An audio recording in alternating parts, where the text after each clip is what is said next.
All right, well, good morning. It's Monday morning, and Hillary is off with DJ to chaperone for a school field trip today at TJ. And since I'm taking the day off, I'm going to go out and go for a hike on Raven Rock out in Virginia off Route 7. As you may know, if you've seen the website before, we've been doing a lot of hiking. The plan really is in a couple of years to go off and do Camino de Santiago, which is 40 to 60 days worth of daily walking across Spain. But last year, sort of in prep, I guess, we did Volcan Baru in Panama. We were there for a month, and when we were there, we hiked the tallest volcano, or the tallest mountain in Panama, where you could actually see from one side of the country to the other. You could actually see the Caribbean and the Pacific with clear weather anyway. So this year we're going to do something similar in terms of, I guess, difficulty. We're going to do the Camino de Costa Rica, which means we're going to be hiking from one side of Costa Rica to the other, 16 days worth of hiking with homestays in a number of spots across the way, some glamping, but also some actual legit camping. This Camino is nowhere near as well defined or well established as Camino de Santiago, so it should be fun. It's definitely a treat. But we've been doing an awful lot of hiking to prepare for that. We did 20 miles. We did 14 miles 2 days ago, and today I'm going to do a nice quick up and back at Raven Rocks, which is about 11 miles round trip. This is sort of the northerly end, if you will, of the roller coaster on the Appalachian Trail. And yeah, we'll see how things go. At the end of this video, you should, assuming I make it, which I know I will, you'll see some of the great views that await you after really a relatively rocky stretch along the trail. So let's see how it goes.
So here we are up the top of Raven Rocks.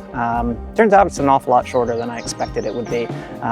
In fact, I've done this before, so I should have known, but I just took All Trails' word at 5.7 miles and doubled it. Figured it would be 12.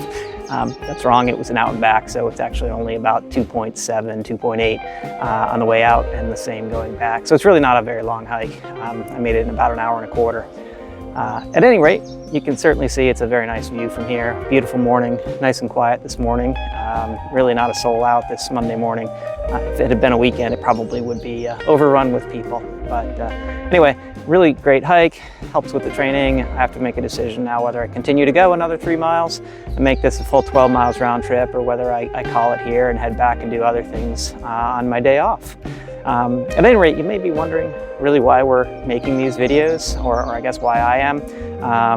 You know, we did a lot of blogging last year when we were in Panama, and certainly we're probably going to do some more blogging again this year. It was really a great way to cover Volcan Baru, but as it turns out, there's an awful lot of pictures, and a video certainly would have been a little bit better in certain parts, or maybe for certain audiences. So this year we're going to try something new, since we're going to Costa Rica, and we're going to do the Camino de Costa Rica, hiking from the Caribbean side over to the Pacific side, and there's really an awful lot to see there. And I don't know that blogging and still photos is going to capture it all. So, you know, a couple of days ago, I got my hands on a selfie stick turned tripod, as well as a little bit of an audio kit. I'm going to try my hand at making some videos, both for family.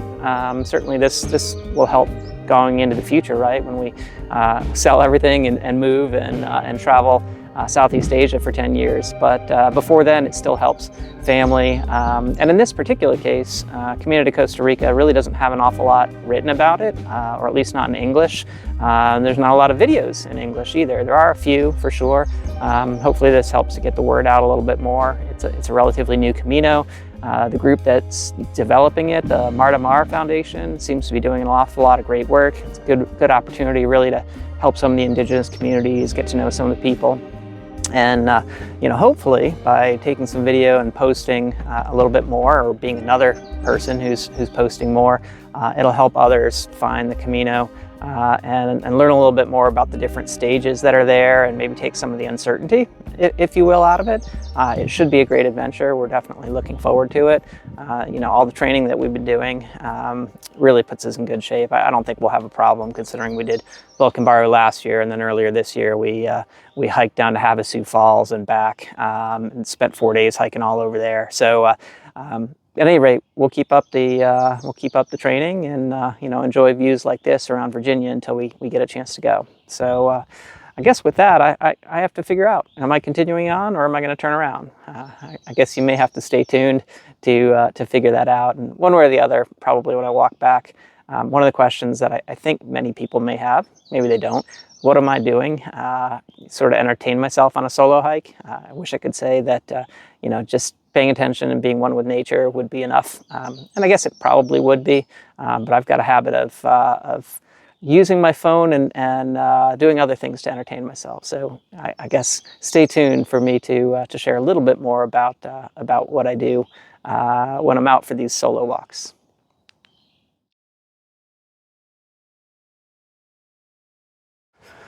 All right, well, I decided not to continue on and make this a 12-mile hike. Decided to just do the 5.7 or roughly 6-mile hike out to Raven Rocks and back. Did say that I'd share a little bit about what I do when I'm out walking by myself. When I'm with Hillary, it's a different thing, or Hillary and DJ. But when I'm out by myself, one of the things that I've taken to doing is listening to my Spanish. Back in October, I started listening to about 2 hours of Spanish a day using the Dreaming Spanish platform. It's a platform that really provides Spanish language audio content in a form that you can understand. So it's graded beginner, intermediate, advanced. And I've been doing 2 hours a day since October, really with the goal, hopefully, of being able to understand, maybe not speak, but understand a lot of what's being said when we go to Costa Rica this year. So that's what I've been doing. And rather than just, you know, Spanish like you would in a school, it's everyday Spanish. So, you know, talking about renting apartments, Canada versus Mexico, Spanish history, even things that are going on in Thailand and Asia, because some of the speakers are actually Spanish language or English language teachers who are living in China or Thailand or other countries. So a walk like this gives me a great opportunity to listen to more Spanish, get in some more hours, and hopefully when we get to Costa Rica have some idea what's being said by some of the indigenous folks, presuming they are speaking Spanish, of course. Anyway, just about back to the car. Probably it'll be about 2.5 hours round trip. Nice easy hike today, and looking forward to continued training, and really looking forward to going to Costa Rica. It's only about a month away now, so certainly can't wait.